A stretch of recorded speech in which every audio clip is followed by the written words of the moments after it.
The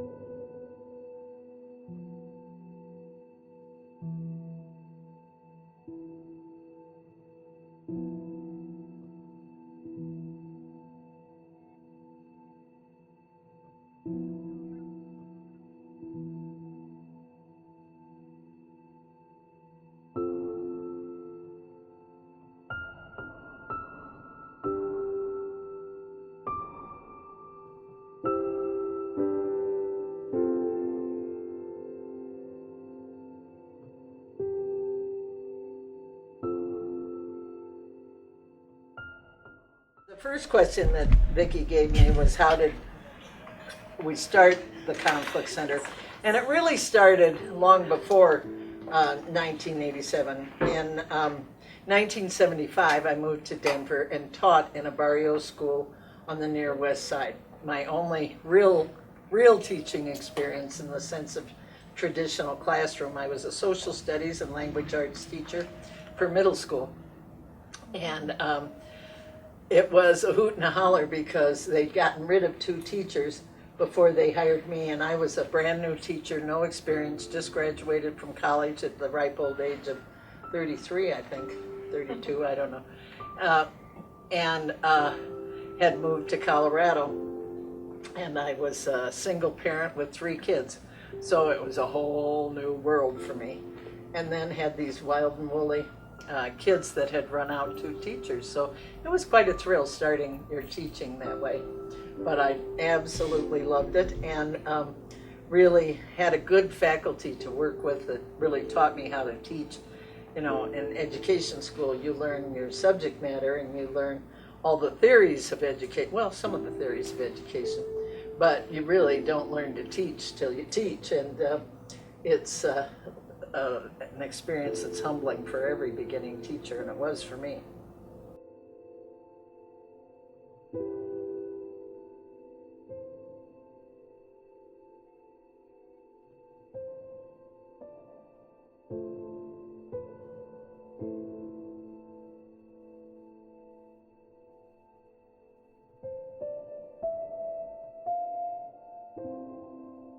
But anyway, a presentation, the second year I was there, we began to see dramatic increases in levels of violence, and even back then, and it just, there were more fights in the school, there were more fights on the playgrounds, physical fights, there was a lot more verbal violence, and it was increasing. And the third year, we said, you know, this is not what we are taking these fabulous salaries for. At that time, I think I was making $6,000 a year teaching full-time, and then as a volunteer doing evening classes for parents, you know, and that was my full payment for all of that, was $6,000 a year. And we said, we aren't taking these big salaries just to referee. We got to do something. And we tried to figure out what we could do as a faculty and staff. And we had a good principal that really encouraged people to think, and we had some really strong educators that had been teaching for several years. And so, as a group, we collectively came up with the idea of doing an interpersonal understanding program, and we named it that just out of the blue because we didn't have any other language for it, that we wanted kids to get along better. And in that program, we taught communication, cooperation, and conflict management. We made up the term conflict management because we wanted them to learn how to handle their hassles without violence. And so that term wasn't used in those days, and we just made it up for our little program. And we made up the curriculum because there were no affective education materials.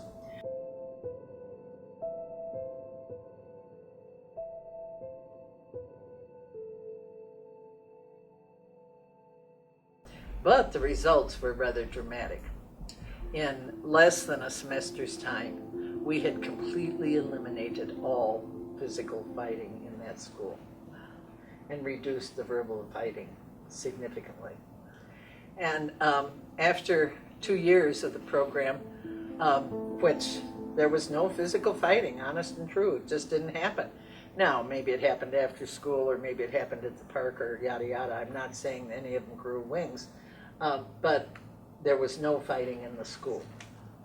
At the end of either a semester and a half or two, I mean, a year and a half or 2 years, I can't remember exactly, 2 seventh graders in a passing period smacked each other. And that was the first time there was any physical fighting. They were aghast that they had done such a thing, which was amazing. And the whole school went into mourning because the peace had been broken. And that's where I got the fire in my belly that said, this is what God wants of me. This is what life should be about for me. This is what I'm going to do. Because never had I seen kids own it. I'd been an activist for all my life. I started with civil rights and always cared about justice. And it came out of a faith perspective for me. And it was a big deal to try to make a more just and peaceful world for my whole life. But trying to shape up Gorbachev and Reagan and people like that, I was not very successful. And this felt like real meaningful success in the sense the kids owned it. It wasn't something we were doing to them, for them, about them.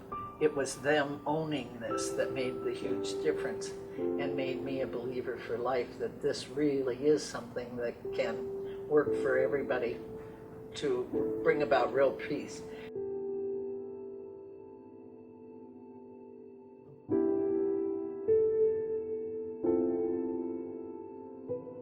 From there, worked with Cornerstone Justice and Peace Center, which had 3 projects, a criminal justice project, a global education project, and then I started the conflict project there with Patty Lawless, who's still an activist in Denver now, working hard on immigration issues.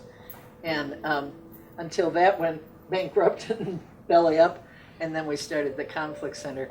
And it wasn't just me. I mean, I was the only person that got a salary, if you can call it that, at that time. It was pretty iffy and pretty difficult at the beginning. There was no money, and I got $2,000 severance pay from Cornerstone, and that was the foundation of money to pay myself the next salary that I didn't have. And so I've never been good enough at raising funding that I had it all in a row. But with Ron's help and a lot of other people's help, Ronnie's help soon, we were able to raise lots and lots of money over the years. But that's how it started. The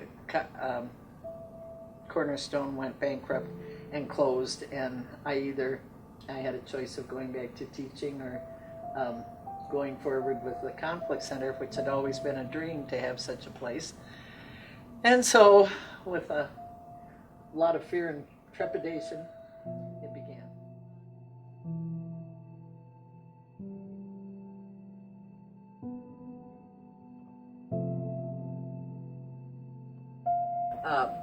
How to Avoid World War III was our first book. And it came out of my going, she went to a parenting workshop I did, and I showed up with papers flying in all directions, which was frequently my mode of operation, and said, Liz, you have to write a book because you got to get these papers organized. And I said, oh, sure, in my spare time, I'll do that. Count on it, look for it on Amazon.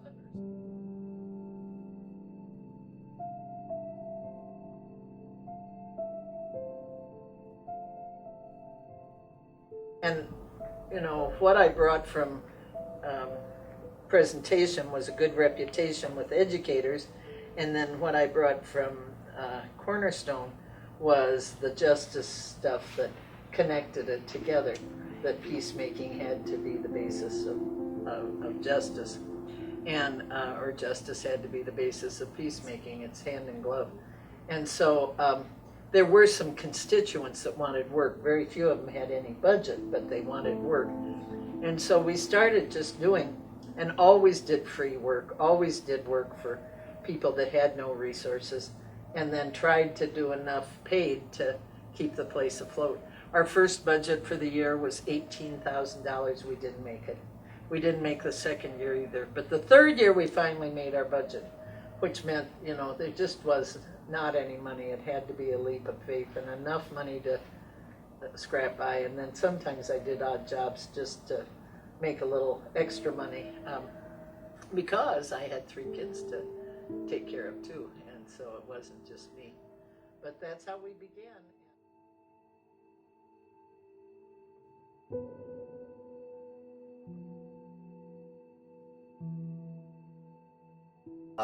She was asking a number of us what she should do, and I argued very, very strongly for her not to start a nonprofit. I don't know whether she remembers that. I do. I said she was wrong. And where would you be if I we know. had followed your advice? I'm telling you, I'm wrong. She was right. But anyway, you know, truly the story is, where would we be today if she hadn't if she had done what I'd suggested? You wouldn't see this facility. You wouldn't have this library that we're sitting in. You know, it would have all just been her work, and then it would, you know, she might have had some people, associates that would work with her, but it probably wouldn't have survived and lasted. And so, actually, she was very wise to choose to do a nonprofit, even though she didn't take my really solid, good advice. But,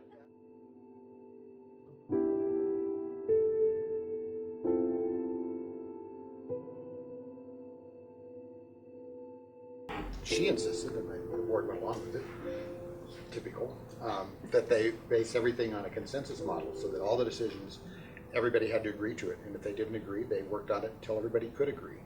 Or we put it aside and waited and was, revisited it until we got to where we could all be happy. And as I recall, there was the story that I heard that the only vote that was ever taken was when it revolved around getting this building.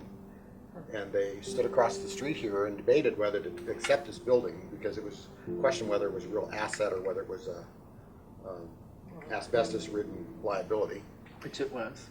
And one board member, Jesse, I think, has told us that he just could not vote for that, and that was the one time that the board felt like they had to make a decision and move forward. And so they have the provision, and we still have it, that they can make a decision if there's a crucial issue.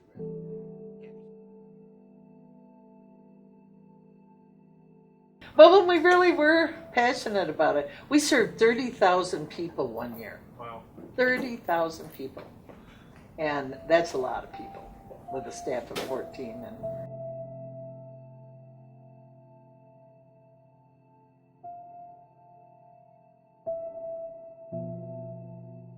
the core curriculum is interpersonal skill building, and it is to teach people to the practical skills of peacemaking. And so it starts with problem ownership.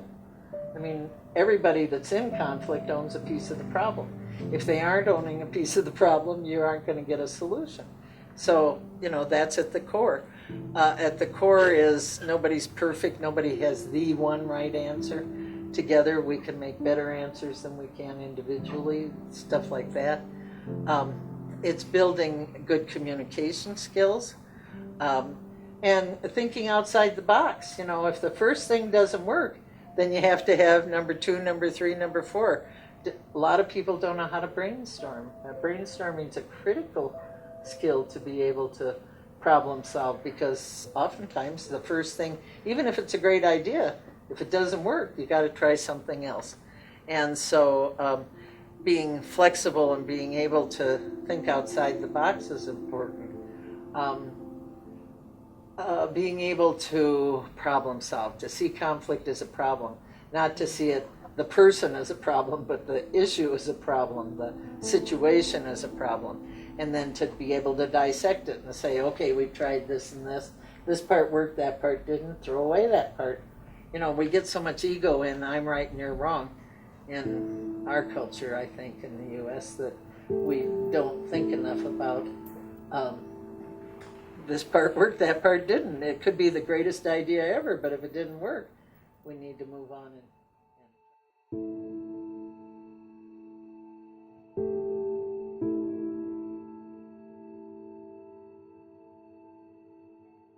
I think there's a niche here that is nobody else is doing, nationally or locally. They'll do pieces of it, they'll take parts of it, but nobody else is doing it, and that's why it's been so successful over the years, is everybody has conflict every day. Everybody needs to do a little better with conflict every day. You have those jobs to do that. There aren't very many people that can say, I do something that most people can't do, or are afraid to do, or feel inadequate to do. You give people confidence that they can do it.